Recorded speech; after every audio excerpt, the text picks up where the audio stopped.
It was over, then it wasn't over. Brothers hug, and Daniel Bryan just left in his Prius. This is PWS, Phil's Wrestling Show!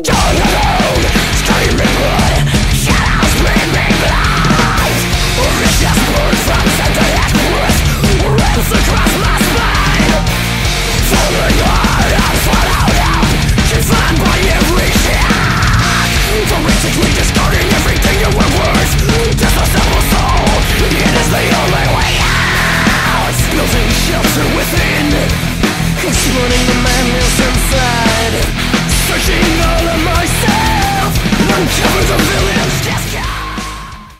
Hello everyone, and welcome to episode 5 of PWS, Phil's Wrestling Show.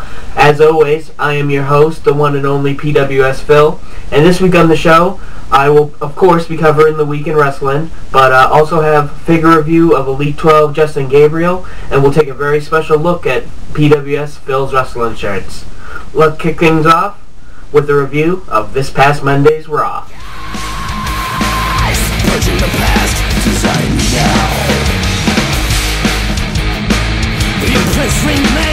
Monday Night Raw, February 6, 2012.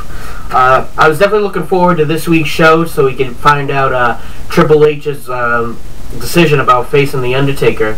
And he certainly threw it out there that he didn't want any part of facing The Undertaker because he feels that if he ends the streak, he would just feel terrible. He doesn't want to be the person to put down Undertaker's streak. But, of course, Undertaker did not care for this too much. But Triple H gave a great promo, boosting, reminding people of who The Undertaker is. I think he really did solid work here. I know a lot of people don't care for his humor, and I gotta agree at this point, sometimes his jokes about Laurinaitis and stuff are pretty hokey, but when he flips it to the serious promo on Undertaker, it's really when he does his best work. Overall, I like Triple H's promo, but what followed that was Undertaker's video response, and what an epic, great video. Really, this segment is really WWE at its best as far as non-matches go. I really enjoyed this. I'm pretty sure at this point it's very obvious that Triple H and Undertaker will face at WrestleMania. I really hope Triple H does not end the streak. I mean, I understand it's kind of how WWE does things. Michaels retired Flair, Undertaker retired Michaels, so it's going to kind of continue on in that vein, I would think. But I really don't think Triple H should be the guy. I hope it's not Undertaker's last match, but we'll have to see what happens as things roll on. From there, we had Daniel Bryan and Big Show have a match, and I gotta say they're kind of killing me here with the Daniel Bryan and Big Show matches. They do work pretty good together, but something that tends to happen a lot is when Big Show fights the same opponent multiple times, the matches start to blend together because they all start becoming the same. It's a rough edge. I do like Big Show, but he has a hard time differentiating multiple matches against the same person. We got the little twist here where Big Show actually slowed down before crushing AJ between the steps and himself, which led to a Daniel Bryan promo about the first time you did it was on purpose. So I did appreciate the advancement on that side, but I would like to see those two maybe invent some more spots if they're going to continue wrestling. I'm pretty sure that this Big Show Daniel Bryan feud will be finally said and done at the Chamber. I hope Daniel Bryan retains and goes on to face Sheamus at WrestleMania. Still hoping for that one. Of course, the one and only A-list attorney David Otunga was out, and I gotta say I love stupid David Otunga and his matching outfits. This week was particularly stupid because he had a stainless steel coffee mug, and he had matching stainless steel looking shoes, and it was just looking like a goof. And for those of us who pay attention to such ridiculous things, if you look very closely, David Otunga also perfectly matched John Laurinaitis suit too, with the gold and with the silver and blue. Poor David Otunga got his ass whipped by Sheamus also, and that was a fun little thing. I think Sheamus should at least be given short promos, just keep it out there that he's going to WrestleMania and stuff. But other than that, I enjoyed the beatdown, the short match that it was against David Otunga.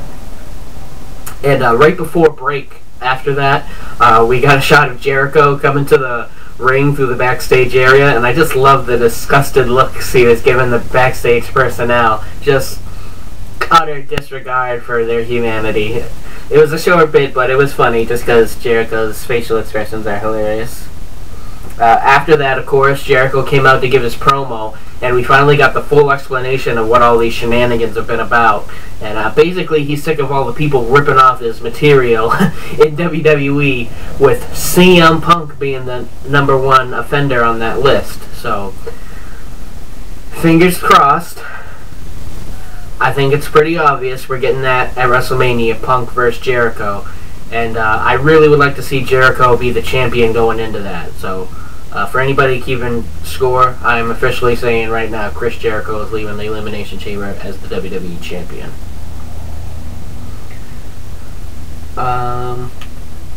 Oh yeah, and after Jericho was done running everybody down, CM Punk came out, of course, faced these accusations, but ended up giving Jericho a little bit of his own medicine, and instead of saying anything on the mic, he dropped the mic and just raised the championship, because that's all that really matters.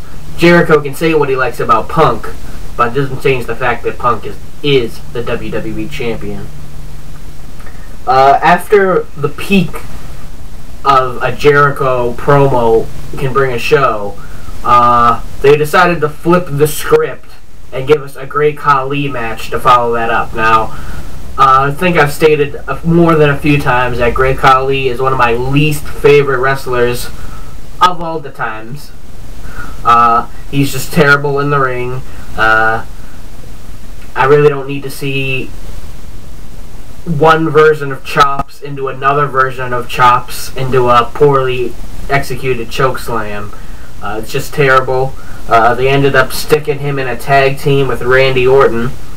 Even Michael Cole had to chuckle at the idea of Randy Orton and Khali, pretty much like the ends of the spectrum of wrestling. Great Khali, terrible wrestler, terrible promo. Randy Orton, pretty excellent wrestler. Miles ahead of Khali, even though Randy Orton may not be the top promo guy, still light years ahead of the Great Khali. And they went up against Wade Barrett and Cody Rhodes, and I really think Cody Rhodes and Wade Barrett got the fucking shaft on this one.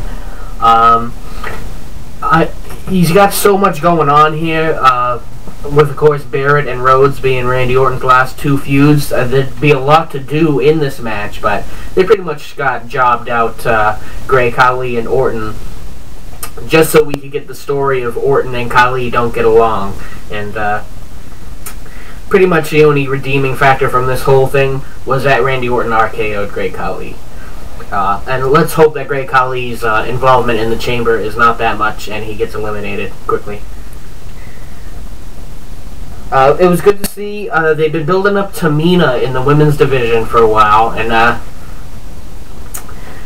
she got a little. Tamina got in the face of Beth Phoenix on this Monday's Raw, so hopefully at Elimination Chamber we get a full-out match between these two. I really like to see what Tamina can do, because pretty much in her whole run, we never seen her in a really, really competitive match. So from what I've seen, you know, I think she's a capable wrestler, but I want to see what she can really do. What can she really do in a full-out match? And I hope Elimination Chamber we get a nice, clean match between those two. Beth Phoenix, of course, been on the roll of squashing people in under 2 minutes. I understand she was off TV for a while, and you need to reestablish her, but let's get back to a real feud here. Let's get some promos between Tamina and Beth going. I really like to see that. I think the writers are letting the Divas division slip a little bit. I'm kind of foreseeing that all this is for Karma versus Beth Phoenix, but still doesn't make 2-minute matches good. I'm sorry. Even if it is the great Beth Phoenix, who I loved as a wrestler, but 2-minute matches are not cutting it. We also got a funny bit backstage where Triple H was on the phone, and of course, we were also wondering if John Laurinaitis was actually fired last week. Apparently, it was up to the board of directors now to put the final word in on whether Ace got fired. And Triple H was on the phone, and of course Johnny Ace showed up behind him. And first of all, he wanted a handshake, which got a big "yeah, right" out of the game. That was pretty good.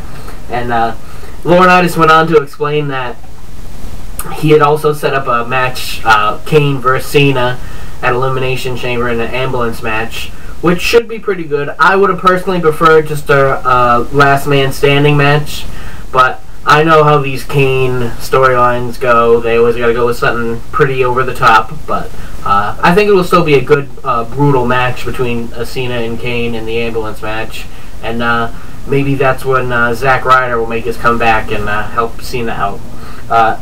But also, Laurinaitis announced that HBK will be making an appearance on this Monday's upcoming Raw. And for some reason, he felt compelled to explain to Triple H who Shawn Michaels was.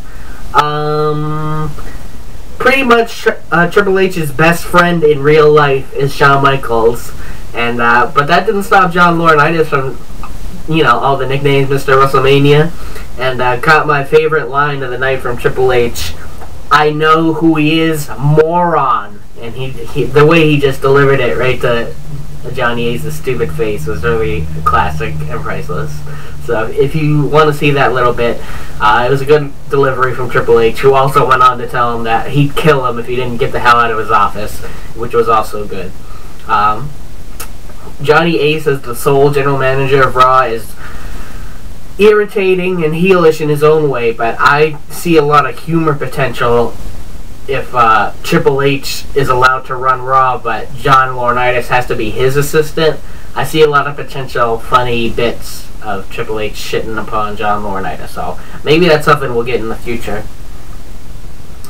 In our main event was a 6-way match. All of the participants of the Raw Chamber, Kofi, Punk, Truth, Miz, Ziggler, and Jericho, and the winner would be the last entrant into the Elimination Chamber.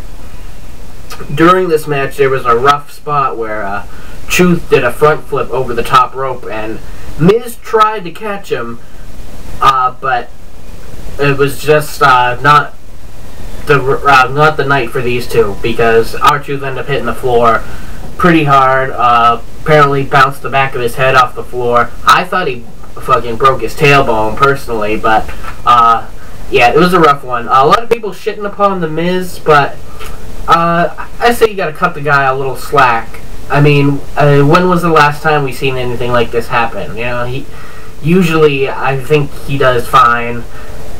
Obviously he fucked up. It's not like he completely didn't try to help or catch R-Truth at all. I mean, you can see he tried to catch him, but these things happen. I'm sure he got shit from someone, but don't completely shit upon the guy. These things happen. You know what I mean? People didn't revolt against Owen Hart when he almost broke Steve Austin's neck. You know what I mean? Obviously, accidents like this will happen. It's just making sure they don't happen again.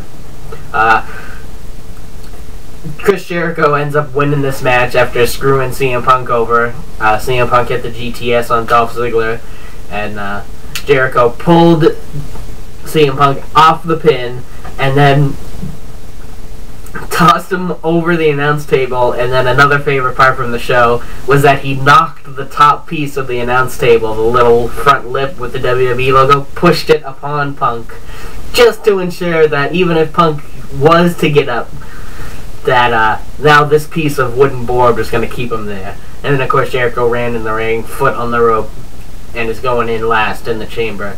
As I said earlier, I would really love the Punk Jericho match for WrestleMania to go on with Jericho as the champion going in. I think it would really, turn the heat up going into WrestleMania, and the promos, pretty sure would be pretty awesome.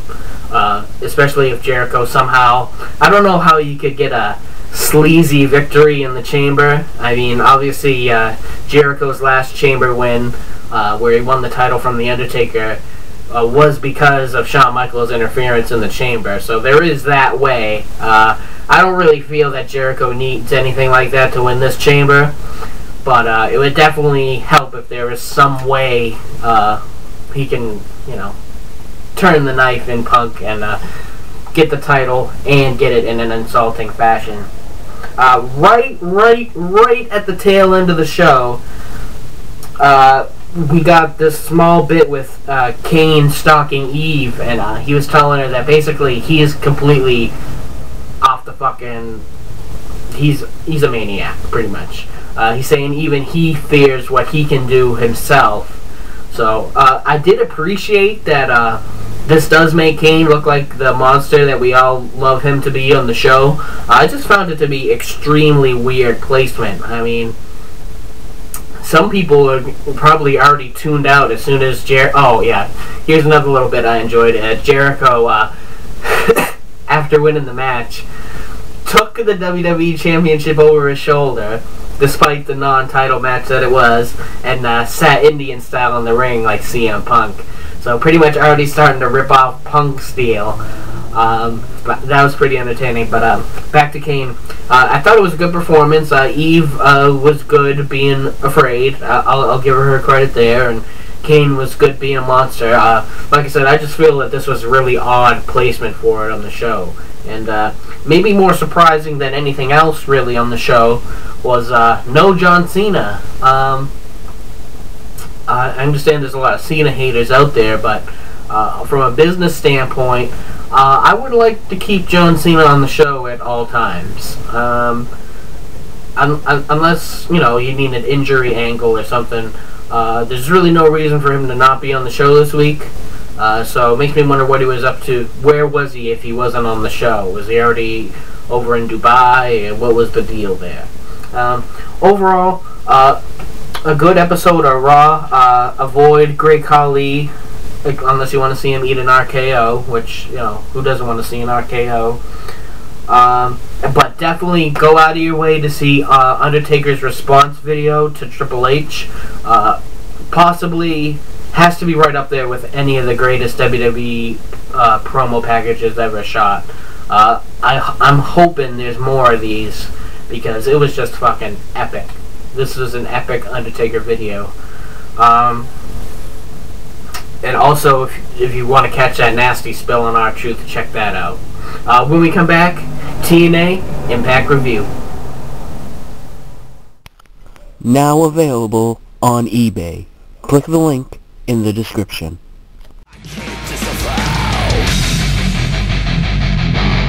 Concentration wonders inside your resting space. Oh, why can't I stop this? Why must I tear through your life remains? Don't burn this. Finally feel this. Welcome back to Phil's Wrestling Show. Here's my TNA Impact Review.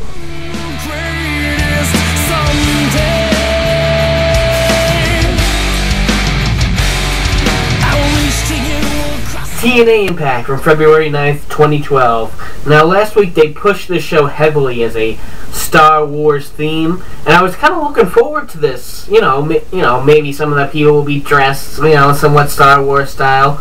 What it really turned out to be was TNA Impact with all the commercial breaks having to be about Star Wars. So there was an interesting video package at the top of the show comparing, like Bischoff to Darth Vader and different mixed in scenes, but really the show was not as Star Wars themed as I would have liked to see. I mean, if WWE had a Star Wars themed Raw, I think that would be pretty epic. And just to be clear, I am not a Star Wars fanatic. but I do enjoy the movies and I do enjoy the stories. But this was not as themed as I would have liked it to be. Despite the fact that the themes in Star Wars would transfer over quite well to wrestling, but this wasn't exactly what they threw out there. It was good. Right at the top of the show, Bully Ray was pissed that Robert Roode didn't help him win the match against James Storm last week, claiming that he wasn't watching, didn't have his back. And of course, Bobby Roode is now getting afraid here because this is his one buddy he has left. Despite being the leader of the Selfish Generation, he's become quite buddy-buddy with Bully Ray. So these two were definitely going at each other in the ring over last week's debacle. Of course, Bully Ray helped Robert Roode defeat James Storm last week, but in the second match for James Storm in the night, Bully Ray lost to James Storm, partly because Robert Roode took a hike. So it was good to see getting a little confrontation between those two heading into Against All Odds, especially where it's a fatal four-way for the TNA Championship. Definitely good to see all the parties getting involved here. Of course, something that has hurt the last two episodes is that, of course, Jeff Hardy hasn't been there to help push the fatal four-way feud. So that's been hurting it a bit. I'm pretty sure it must have stemmed from his court case last year. I don't know that he could work in England. So that did hurt this story a bit, not having Jeff Hardy as involved. From there, we got a match between Christopher Daniels and AJ Styles to continue the feud with Kazarian. And these two, pretty much 99% of the time, have a good match. The only match I've seen between these two I didn't care for was last year's Bound for Glory, the I Quit match. The ideas in it were good, but because of the shortened time and the fact that they couldn't wrestle the match they would normally wrestle, I really got to say that's not one of my favorite matches from them, and that's quite disappointing overall. But on this week's show, we had actually a really good match between them, and some storyline advancement where Kazarian, even though he really didn't want to, handed Christopher Daniels the brass knucks to use against AJ Styles. Probably the best match from the show. If you don't watch any other matches from the show, at least go back and see if you can catch that one in its full. I mean, AJ Styles and Christopher Daniels, how could it, really can't be that bad. From there, Samoa Joe and Magnus came out, and Magnus got an excellent promo about being back in his home country. Definitely another part of the show. If you ever doubted Magnus or doubted his ability on the mic, he might change your mind with this one, because it was really fucking good. I personally, I'm not a Magnus mark. I don't go out of my way to, find out what's going on with Magnus, but he definitely opened my eyes on this promo. I didn't think this was something he could pull out. So definitely good to see a homemade TNA star on the rise like that. I really like to see him going up. This whole little feud is actually like that. They're actually figuring out how to use Samoa Joe again, which is still boggles my mind. But overall, this feud's not too bad. He got excellent promo about being back in his home in the UK, and he was getting great reactions.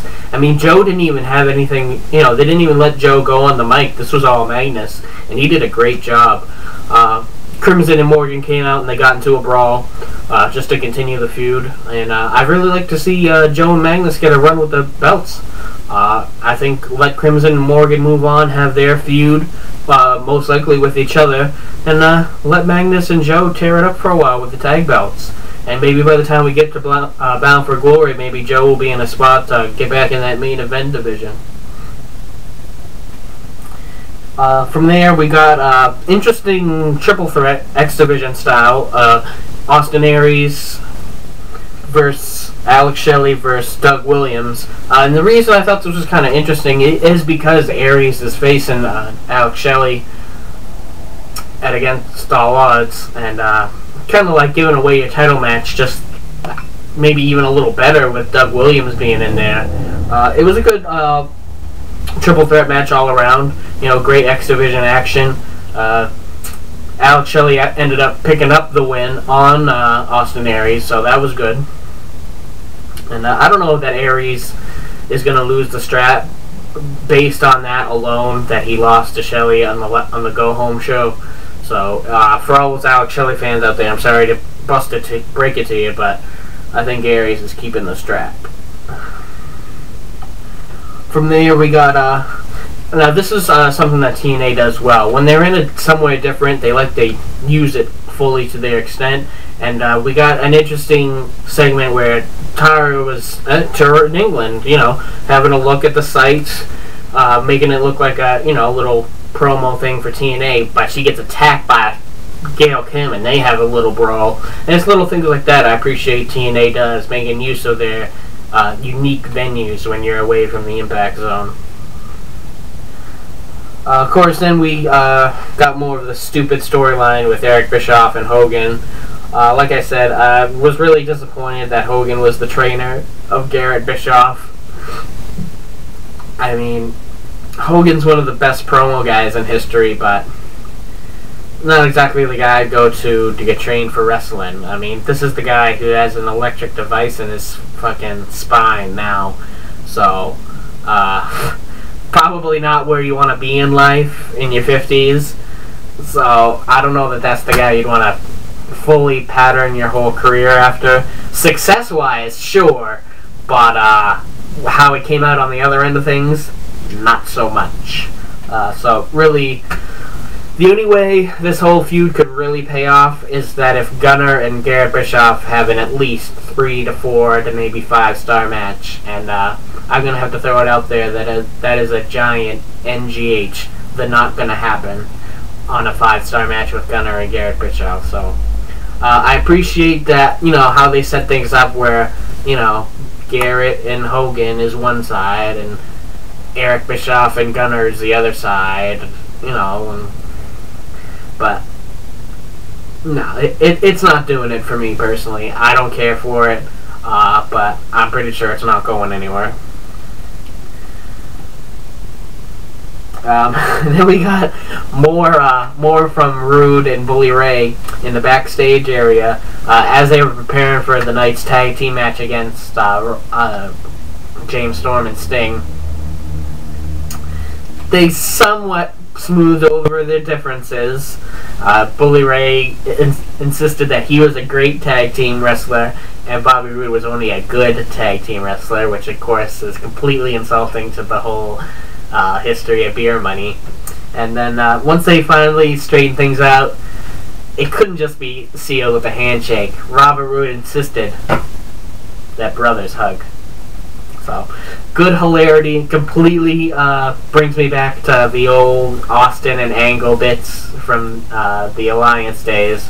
If you enjoy some good comedy in your wrestling, definitely seek out the backstage bits with Bully Ray and Robert Roode. Good stuff. Good stuff. From there, Velvet Sky took on Mickie James, and what a good match from these two. I really got to give it to Velvet Sky. A lot of the pretty girls don't become good wrestlers, you know. But she's definitely tried real hard. She had a good match with Mickie James, a good back and forth contest, and Velvet actually picked up the win with a cradle. And I'm just glad to see Velvet picking it up in the ring and having good matches. Mickie James, of course, pretty much always have good matches. And aside from the great athletic action, holy shit, were these two looking good.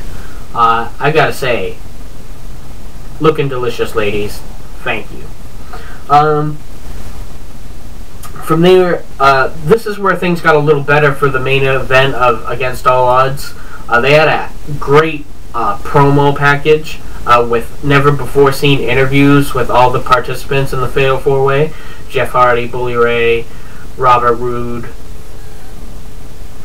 and James Storm.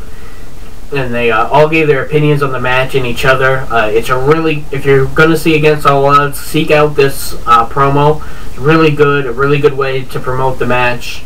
It was a good way to get Jeff Hardy in there, considering he couldn't be on the shows. And just more good work in the video department from TNA. Kudos to you guys on that one. And from there, of course, we got the main event of Bully Ray and Robert Roode versus Sting and James Storm. And it basically ran the typical tag team format. But right at the end, Bully Ray, angry the whole night that Robert Roode didn't help him out last week.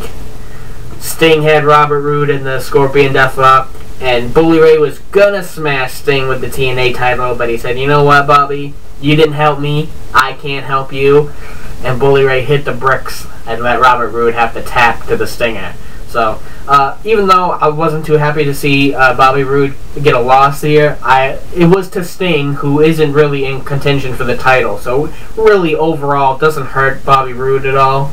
Of course, I would have preferred to see Sting and Roode not really get into it too much and maybe have a big one-on-one match on the way to Bound for Glory, but this was still a good match. Overall, a pretty good show. I'm personally, as I said, not a fan of the Hogan-Bischoff feud, but the rest of the show was pretty great. Great wrestling in the X Division match, great wrestling in AJ Styles versus Christopher Daniels, and even the main event, even though it follows a basic tag team format, was still a good match overall. Kudos to TNA. I don't know that it was the greatest overall send-off show for the pay-per-view, but still a solid effort. Good to see them get so much support from the England fans. It's good. We definitely need TNA as a promotion to keep growing, to be, continue the tradition of pro wrestling. WWE always thrives when there's competition, and the better TNA does, the harder WWE tries, or will try. If they are perceived as a threat, WWE will try harder, and that works out better for everyone. When we come back, I'll be taking a figure review of Justin Gabriel, and we'll take a special look at PWS, Phil's Wrestling Shirts. We'll be right back.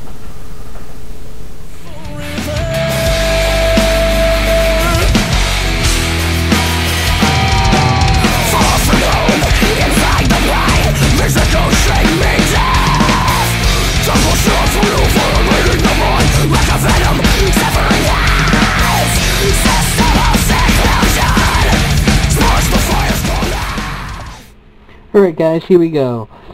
Figure review, Elite 12, Justin Gabriel. As you can see, Justin Gabriel comes with the core shirt from back in his stable with Heath Slater, Wade Barrett, and Ezekiel Jackson. And I really like the new material Mattel's been using for the full shirts. I'm glad they stopped doing the full rubber shirts, and they're saving it for more tank tops and whatnot. Gabriel, of course, has his wristbands with the studs on them. Good job by Mattel there. Good detail. And his attire is a nice black with turquoise detailing and silver detailing. As you can see here, great detail done by Mattel. Really meticulous. What the Elite line is known for, and also a really good scan on.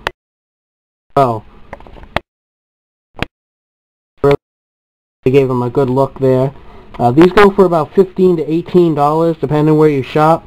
And the cool thing I like about this Justin Gabriel is that even though he's a pretty unknown character, this figure just looks so cool that I would want to buy it anyway. He just looks that good. He looks like a warrior with the screaming scan, and just a really great figure.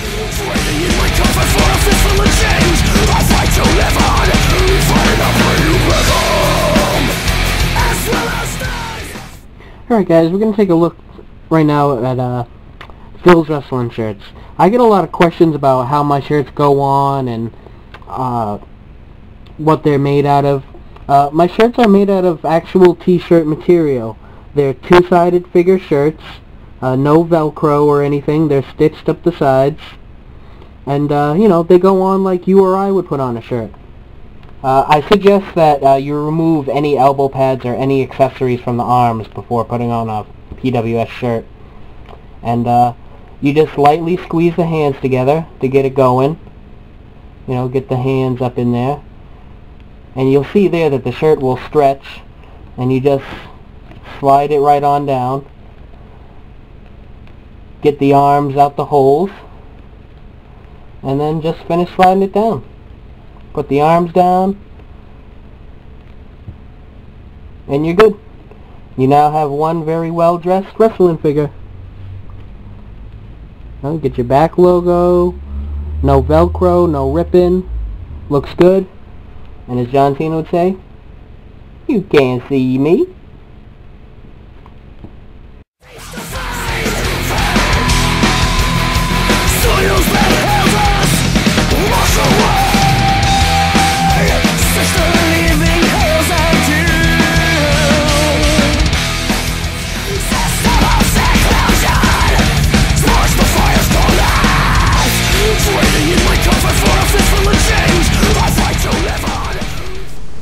Welcome back to the show.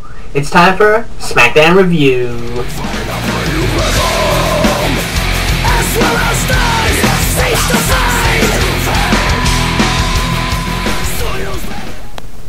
Friday Night SmackDown, February 10th, 2012. The main event set up for this week's show was Daniel Bryan and Randy Orton, and definitely a match I was looking forward to. But to kick off the show, we got a promo, what originally started off as a promo from Sheamus, but eventually Wade Barrett, Big Show, and Cody Rhodes would come in and, interrupt him pretty much. And even though I enjoy these multi-man promos usually, I thought everybody was kind of, I understand everybody wants to win the chamber, so everybody has to say that, but I do appreciate a little mixing up of the promos. The connection, of course, other than the chamber in this promo, was that Sheamus and Big Show would be taking on Cody Rhodes and Daniel Bryan later on in the show. Oh, I'm sorry, Wade Barrett and Cody Rhodes later on in the show. Which is, of course, sounds like a pretty good match. And thankfully we didn't get the Teddy Long, this is a tag match right now bit. Makes me wonder if the higher-ups and the writers have caught on to everybody, joking about the Teddy Long tag match theory. From there, we got more of my buddy, the Great Khali. This time squashing Jinder Mahal. I understand you gotta push Khali because he's in the chamber, but why are we still shitting on Jinder Mahal? We still got a little time before the chamber and maybe get a mini story, wrap up everything with Khali and Jinder, but no. Chokeslam, 2 minutes, done. Boo. My whole thing on Great Khali, boo. We got more of Beth Phoenix and Tamina feud, if you want to call it that. Beth squashed Alicia Fox, of course. Good back-to-back squashes from Khali and Beth. That's great. 4 minutes of wrestling. Sad. Bounced Alicia Fox off her head with the Glam Slam, and then Tamina came out and gave her a stare down.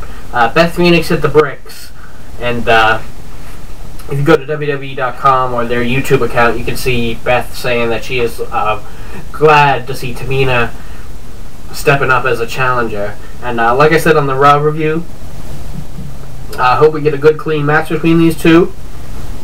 I believe from what I've seen from Tamina, she can put on a good match. But hopefully we'll see it at Elimination Chamber if Tamina and Beth Phoenix can have a great one-on-one contest.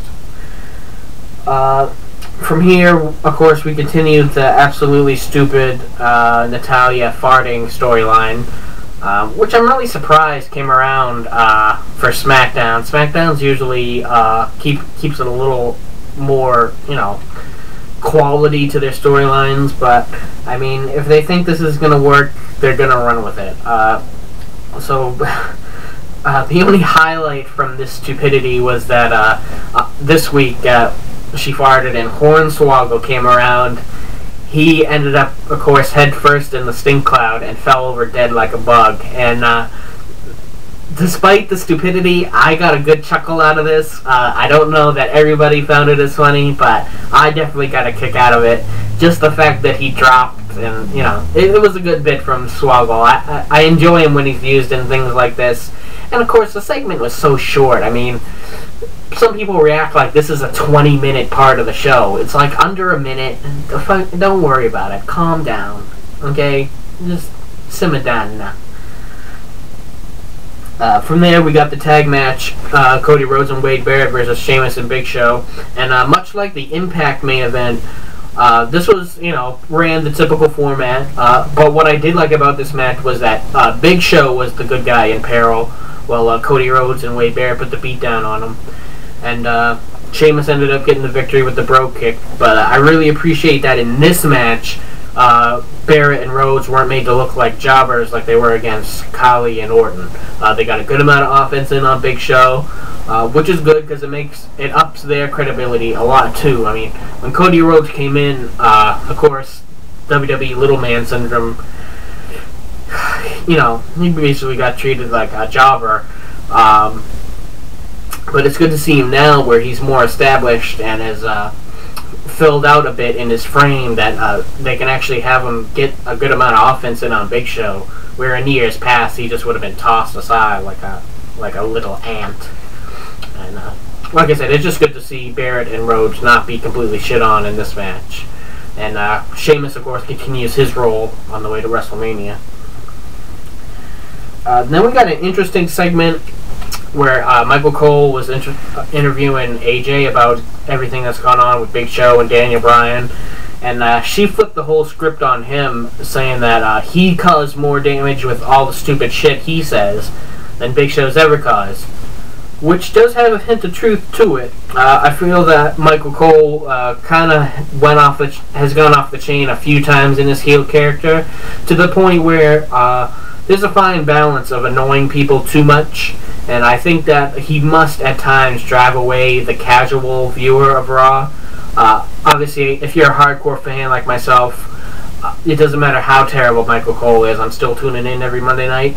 But for the normal person who's just flipping through the channels and sometimes you hear Cole go on and shit upon people, it's gotta, have an effect in a negative manner where, he's not in a feud, so he's not going to get punched in the face anytime soon for saying all these things.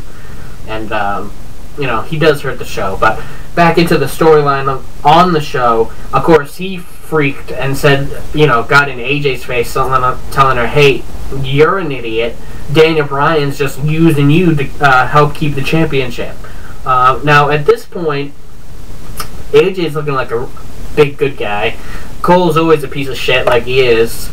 And then Daniel Bryan comes out. Now, unfortunately, no, I can't sit here on this day and tell you that Daniel Bryan kicked Michael Cole's head off and put him in cattle mutilation, but that's what I would have liked to see. But unfortunately, Cole hit the bricks, and for whatever reason, Daniel Bryan decided to go on about everybody eating meat at the Super Bowl over the weekend, and at home eating meat, and he was out on a nature walk during the Super Bowl, which is perfectly reasonable.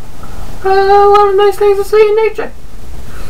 So he was basically just being a douchebag, continuing his vegan rant and all this. But I would really like to see something go down between Michael Cole and Daniel Bryan. Now, I'm not sure, but I'm possibly thinking that by the end of all this, maybe we will get Michael Cole as a manager. Now, Michael Cole, of course, does not need to manage Daniel Bryan. Daniel Bryan does perfectly fine on the mic, but there's got to be, something's got to give here, because Daniel Bryan is living in the tweener realm. Now, obviously, his promos are fully heel, but within the confines of the WWE Universe, he actually hasn't done anything wrong if you really look at it. He hasn't gotten intentionally, alright, he has gotten intentionally disqualified, but because other people are doing it, he's winning the matches. So he's kind of like the not heel. He gives heel promos, but he doesn't really cheat per se to win. So he is living in a shade of gray area, and it's really kind of cool. I give WWE credit for coming up with this, finding this awkward place where he's fully booed, but he doesn't really cheat. You know, it's kind of cool. I'm enjoying it. Like I said, I'm really hoping that the culmination of everything is Daniel Bryan and Sheamus at WrestleMania. They got fucking screwed last year, and I think they could tear the house down this year. From there, we got a little match with Hunico and Ted DiBiase. I'm glad these two young guys are getting a chance to have a feud. I mean, it's obviously started from a little thing. Hunico and Camacho don't appreciate that Ted DiBiase throws his money around having tailgate parties with the fans and the DiBiase posse. So they took it upon themselves to start fucking with Ted. And then a couple of weeks back, when he had his wrist injured, they went ahead and smashed him into the steps and broke it, which culminated to this match.